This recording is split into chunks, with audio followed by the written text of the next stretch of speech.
আমার কাছে মাঝে মাঝে মনে হয় যে আমি যা ভাবতেই পারি নাই, ডক্টর ইউনূস হয়তো সেরকম অনেক কিছু ভেবে ভেবে কাজ করছেন।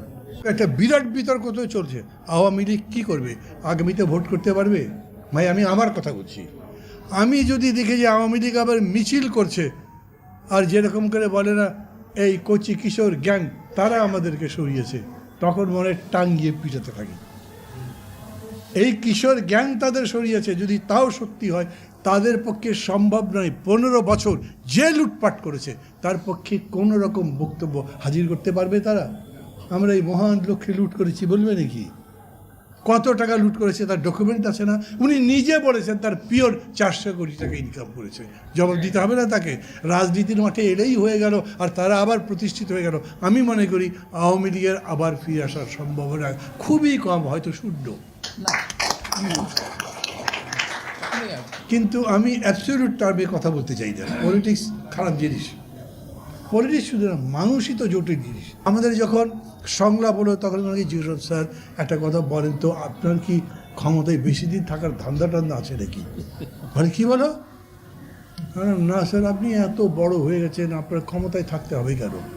আমি তো বলি নাই যে আমি থাকতে চাই। আমি বললাম আমি জানি বলেই বলছি, আমি যেমন বিশ্বাস করি বাংলাদেশের মানুষ মনে করে doctor Yunus is so big যে তাকে বাংলাদেশের কেয়ারটেকার চিফ অথবা অন্তর্বর্তী সরকারের প্রধান থাকার জন্য ধান্দা করার দরকার নেই। Then you become smaller. আমি এইটা বিশ্বাস থেকে বলছি, আপনি যদি নির্বাচনটা ভালো মতো দেন, দেশে গণতন্ত্রের ভিত্তিটা নির্মাণ করেন, মানুষ আপনাকে সম্মান করবে, কারণ এটাই মানুষ চায়। উনি আমাকে বললেন আমি সেটাই করব, দেখবে। আমি তার প্রতি কনফিডেন্স রাখতে চাই। আমি মনে করি উনি কথা খুব বেশি বলেন না, কিন্তু কাজ করে দেখান। আওয়ামী লীগ ব্যান করবেন বলে একবারও বলছেন না, কিন্তু এমন পদ্ধতিতে যাচ্ছেন যে আওয়ামী লীগ তো আউ করার সুযোগও পাচ্ছে না, পাবেও না।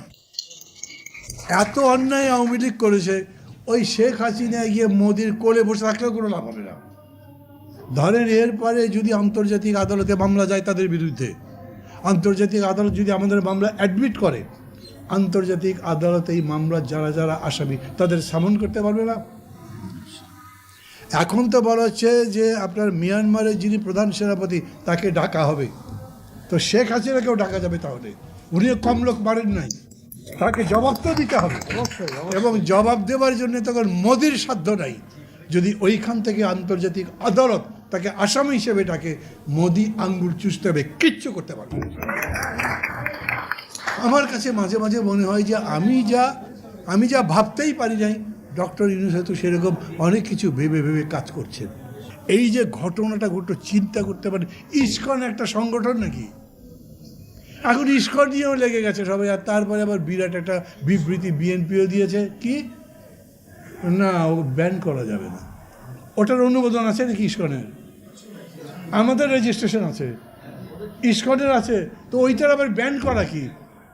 হ্যাঁ, একটা আপনি বলতে পারেন যে ভাই এখন কী করবেন সেটা ঠিকঠাক মতো করে, যাতে উল্টাপাল্টা না হয়। আর আমার দেশের হিন্দু না বৌদ্ধ না খ্রিস্টান, তাতে মোদির কি? আমার দেশে তোর তো না, মোদির লোকটা কিসে? সে তো মোদির দেশের না, ভারতের নাগরিক তো নয় যে ভারতে এত বেশি কথা বলতে থাকবে আর তার জন্য আমাকে জবাব দিতেই হবে, তাকে সন্তুষ্ট করতে হবে। আমি একবারই তাকে বলবো, আমার দেশের জনগণের মধ্যে কোনো বিভেদ নাই।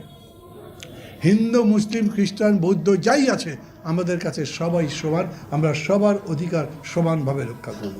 কোথাও যদি রক্ষা না হয় তাহলে বলবে, আমি সেটার জবাব দেব।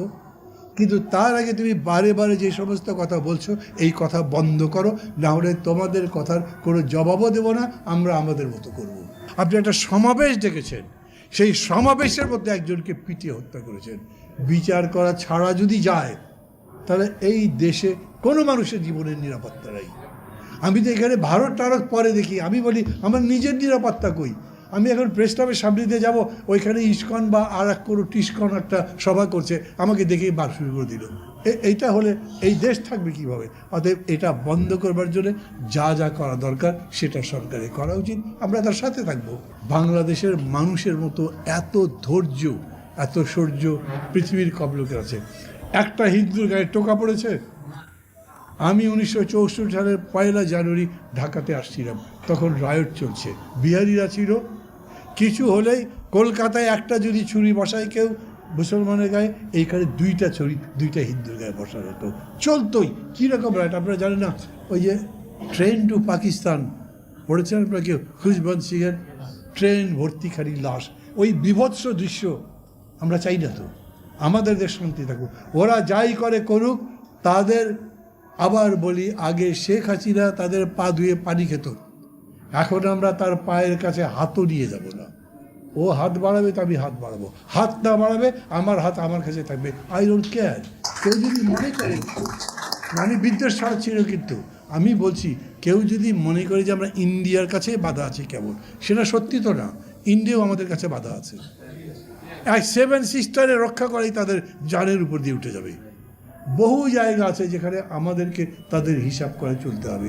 আমরা তাদের এই কথাই বলবো, বন্ধুর মতো থাকেন, যদি থাকেন আমরা বন্ধুর মতোই থাকতে চাই, অযথা ঝগড়া টগড়া করতে চাই না, গোলমালও করতে চাই না।